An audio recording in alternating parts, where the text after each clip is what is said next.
So hello and welcome. तो मैं अम, ये क्या बोलने वाला था, मैं ये बोलने वाला था कि ये बोल रहा था कि जैसे जैसे जैसे अगर कोई किसी कंपटीशन में पार्टिसिपेट करता है और अगर वो उस कंपटीशन में या उस स्पोर्ट में सबसे अच्छा है, मान के चलते हैं उस कंपटीशन में 10 लोग आए हैं और उन 10 लोगों में वो एक बंदा है जिसके पास वो स्किल है, वो टेक्निक है, वो पावर है कि वो उस स्किल को सबसे बेहतरीन तरीके से परफॉर्म कर सकता है as compared to those 9 other participants जो उस कंपटीशन में आए हैं। तो उस एक बंदे का जो स्किल है वो उसे जिता देगा और इसके कारण उसका कॉन्फिडेंस एक लेवल अप चला जाएगा। और जैसे जैसे कोई भी इंसान लाइफ में या कंपटीशन में जीतने लगता है तो इससे होता क्या है कि उसकी जो माइंडसेट है, उसका जो माइंडसेट है वो उस चीज़, उस बिलीफ सिस्टम को स्ट्रॉन्ग कर देता है।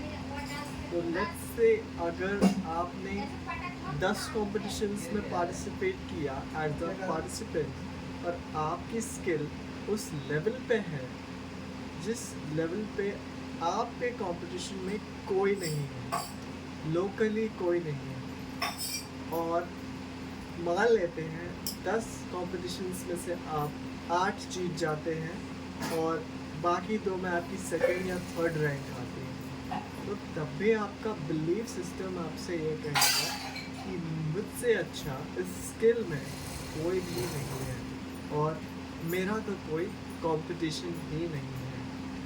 और ये स्ट्रॉन्ग करता है विनर्स माइंडसेट को। अगर हम एक दूसरे बंदे की बात करें जो कि लेट्स से उस स्पोर्ट्स में आपसे भी पहले से है पर शायद उस बंदे के पास वो स्किल, वो माइंडसेट, वो टेक्निक, वो पावर नहीं है जिसके कारण वो बंदा इतने सालों बाद भी अपने लेवल को उतना नहीं बढ़ा पाया जितना आपने कुछ सालों में बढ़ा दिया। तो इससे अगर वो बंदा आपसे खुद को कंपेयर करेगा तो उसे लगेगा कि मेरे अंदर वो बात नहीं है, मैं इस गेम के लायक नहीं हूँ, ये गेम मेरे लिए नहीं है।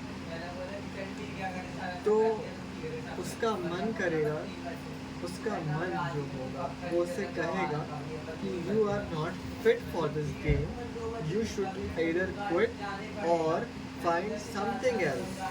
You don't have any options, you should quit and find something else which suits you, which aligns with your strengths. So इस तरह से एक बिलीफ सिस्टम स्ट्रांग होता है। एक लूज़र का बिलीफ सिस्टम नेगेटिव वे में स्ट्रांग होता है और एक विनर का बिलीफ सिस्टम पॉजिटिव वे में स्ट्रांग होता है। And little wins can change your mind. Let's say अगर लूज़र कोई ऐसी अपॉर्चुनिटी हासिल कर लेता है जो कि उसके इतने साल के एफर्ट्स को जस्टिफाई कर देती है, जैसे लेट्स से वो अपने पोटेंशियल से कुछ ज़्यादा अचीव कर लेता है, तब उसके अंदर एक फियर भी आ जाता है कि इस पोजीशन को मैं कब तक होल्ड कर पाऊँगा, क्योंकि मेरे पास वो स्किल, वो पावर नहीं है। आज का कंपटीशन मैं अपनी किस्मत से जीतता हूँ। उसके दिमाग में ये चीज़ चलती रहेगी और यही हो जाता है माइंडसेट का फ़र्क। सालों की कंडीशनिंग से, सालों के एनवायरमेंटल ट्रॉमास और कंडीशंस बिहेवियर्स लोगों के, कैसे लोग आपको ट्रीट करते हैं। लोग आपके जीतने पर खुश होते हैं तो वो आपके बिलीफ सिस्टम पे असर डालता है। लोगों का बिहेवियर आपके साथ और आपके रिलेशनशिप्स, आपकी कंडीशनिंग, आपकी फैमिली बैकग्राउंड, बहुत सी ऐसी चीज़ें होती हैं जिसका छोटा छोटा सा इम्पेक्ट होता है आपकी पर्सनैलिटी पे। और मेरे ख्याल से ये चीज़ बिलीफ सिस्टम को और ज़्यादा कॉम्प्लिकेटेड बना देती है। इन सिंपल वे यही कह सकते हैं कि अगर कोई इंसान कंटिन्यूस विंस लेते जा रहा है, little little wins, these little wins, वो उसके विनर्स माइंडसेट को कंस्ट्रक्ट करते हैं और इससे विनर्स माइंडसेट स्ट्रांग होता है। पर इसी चीज़ को मैं डेटिंग में भी लेकर आया। मैंने डेटिंग में भी इस चीज़ को कंपेयर किया। लेट्स जस्ट नॉट से इट इज़ फॉर रियल। मैं शायद से जब 13 या 14 साल का था तब से मैं इस चीज़ को फैंटेसाइज करता था कि जब मैं कॉलेज में जाऊंगा या फिर मैं 11th या 12th स्टैंडर्ड में जाऊंगा तब मैं एक सुंदर सी गर्लफ्रेंड के साथ होऊंगा और we will have amazing time together. And मेरा कुछ कहेंगे कि ये बचपन से एक सपना सा रहा है कि मैं भी लड़कियों को डेट करूँ, उनके साथ घूमने जाऊँ, उनके साथ टाइम स्पेंड करूँ। ये एक तरह की फैंटेसी रही है मेरी। और क्लास में सच कोई ऐसा इंटरेस्ट था नहीं। पर जब मैं कॉलेज में गया तो कॉलेज में जाने के बाद मुझे एक चीज़ बहुत परेशान कर रही थी, अपोजिट जेंडर से बिना डेस्परेट हुए बात कैसे करनी। फिर धीरे धीरे 4 साल में कैलिब्रेट करते करते इतना आ गया था कि मैं बहुत नॉर्मली बात कर लेता था, पर अभी भी वो लेवल नहीं आया। फिर धीरे धीरे मैंने और बात करना शुरू किया इधर उधर, जहाँ से भी मौका मिला, कोचिंग सेंटर में गया, वहाँ मिला, वहाँ पे थोड़ा कैलिब्रेटेड वे में बात करता था और चीज़ें अच्छी चल रही थी। और उसके बाद मैंने अप्रेंटिसशिप करी, DFJ में 3 महीना रहा।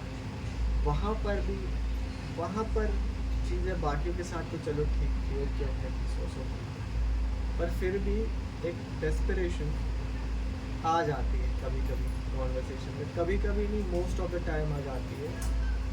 खुद को बहुत सेल्फ कंट्रोल में रखना पड़ता है डेस्परेशन ना दिखाने के लिए। कई बार ओल्ड अप्रोचेस पे भी ये चीज़ शो अप हो जाती है कि how desperate the guy is. ये बहुत बड़ा टर्न ऑफ होता है। और इस पर एक एड ऑन भी मैं बताता हूँ कि एड ऑन क्या है। अगर आपका कोई फ्रेंड आपको इस चीज़ के लिए टीज़ कर दे कि यार तू तो रंडवा है, यार तेरी तो कोई बंदी नहीं है, तू तो कभी लड़की नहीं बना पाएगा, तो वो चीज़ आपको और नेगेटिव रूप में डाल देती है और आप अगली बार अप्रोच करने जाते हो तो आपके अंदर डर होता है कि यार ये मुझसे बात नहीं करेगी, ये मुझसे छोड़ के चली जाएगी। और वो नेगेटिव माइंडसेट कंस्ट्रक्ट होता चला जाता है, तब तक जब तक आपको एक छोटा सा विन नहीं मिल जाता, कोई नंबर, कुछ दिन बाद या कोई डेट। छोटे छोटे विन बहुत ज़रूरी होते हैं।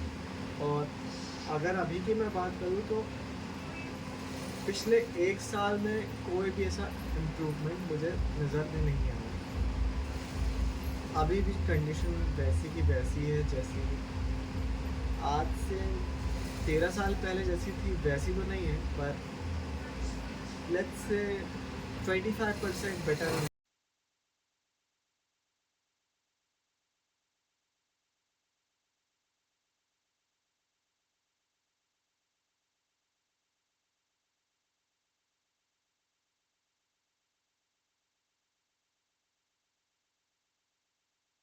करूँगा तो कुछ हो सकता है, और अगर मैंने कोशिश नहीं करी तो कभी भी कुछ भी बदलने वाला नहीं है।